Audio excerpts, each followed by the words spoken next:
John chapter 19, conclusion. So we've seen this story in this chapter, the crucifixion of Jesus, how it all came about. The Jewish leadership, or the Jews as they called them, the enemies of Christ, not, again please, and not the nation, not the people, the leadership, right? Like today as well, it's the leadership. Although I know lots of Jews are for what's happening in Gaza as well, but anyhow, but it's still not the point.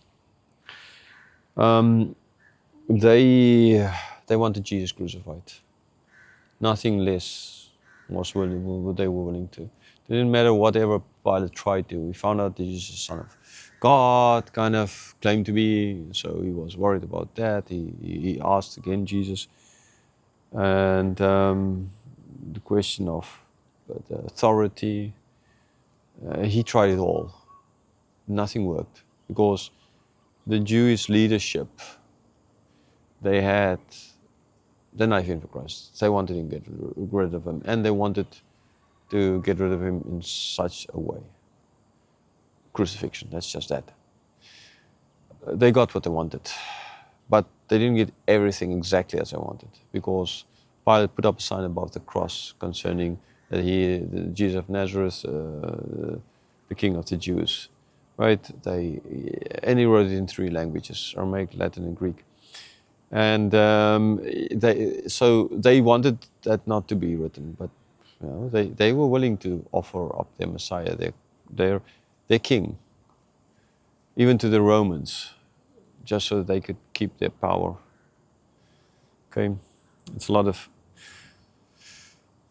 ways how we, as people claiming themselves to be Christians, are more often than not willing to pastors preaching false gospel, so as to keep their power and so it's like the rich person in the church or missionaries, those big supporters giving, and they're willing to play to the face of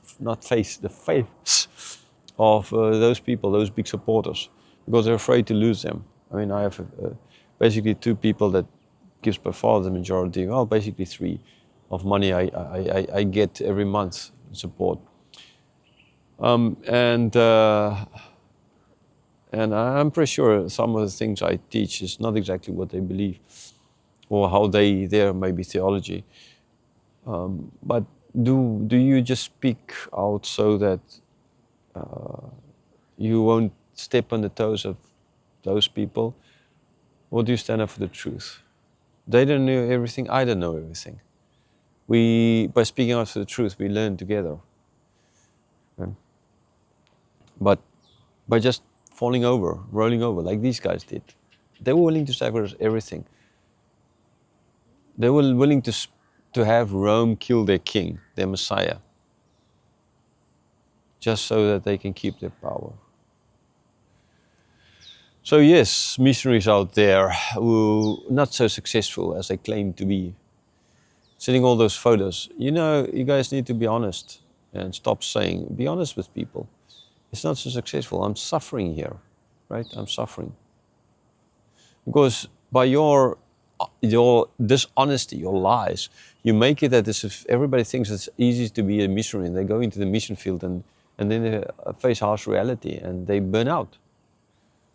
You destroy people that way, so stop lying to people. Pastors, don't just because the rich people in your church want to hear certain things, preach on those certain things. Don't avoid, like Calvin did. He did not avoid. That's the whole point. When the rich in Geneva wanted to keep on having the communion, and they said, no way, you can't come to the communion drunk, right? I will stand with my sword here and protect the stable. And they kicked him out of Geneva. He had to flee to Strasbourg. Although all people, these enemies always say, no, he was like the king of Geneva, right?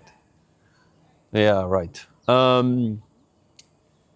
He was willing to stand up for the truth, for the sanctity of the communion table, against the leaders, against the rich, and they kicked him out. So these guys were not willing to stand up against anybody, to lose. So yes, please, for all of those of you in the religious world, in your works, everywhere, that's not only to missionaries, but everywhere you are, if you are just too afraid to speak out for the truth, I can't speak out for the truth here because if I speak out, it's like kind of against our culture, because it's a personal thing. It's between me and God, nothing to do with you, if you're American, right? Okay, no, you can't be like that. You must not be like that. You offer everything up for the sake of other people and not for the sake of the truth. That's a very important lesson first to learn from this chapter. And I think unluckily for the majority of Christians, that's like that. We don't speak out. Christians don't speak out for the truth anymore. They're too afraid of losing it. They're too afraid of losing the income, so they just hide. Okay? And then you are the enemy of Christ. You fall under the umbrella of the Jews, not by nation, but by your enmity to Christ, your unwillingness to stand up for the truth. Okay? The liberal world is liberal and they're mad.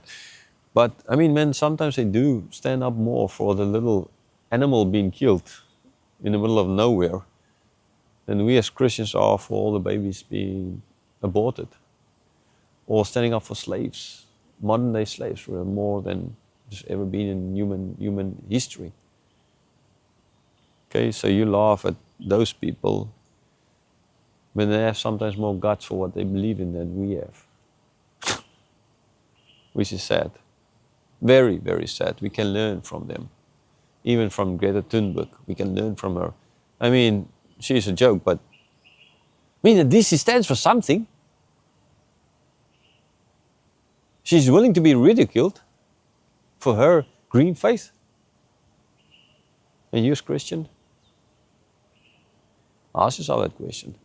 And luckily I know the answer is going to be, you are one of those laughing at Greta Thunberg, but yourself, you are the laughing stock, not she.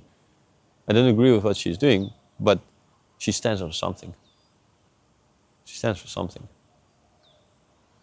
Even though she's wrong, she stands for something.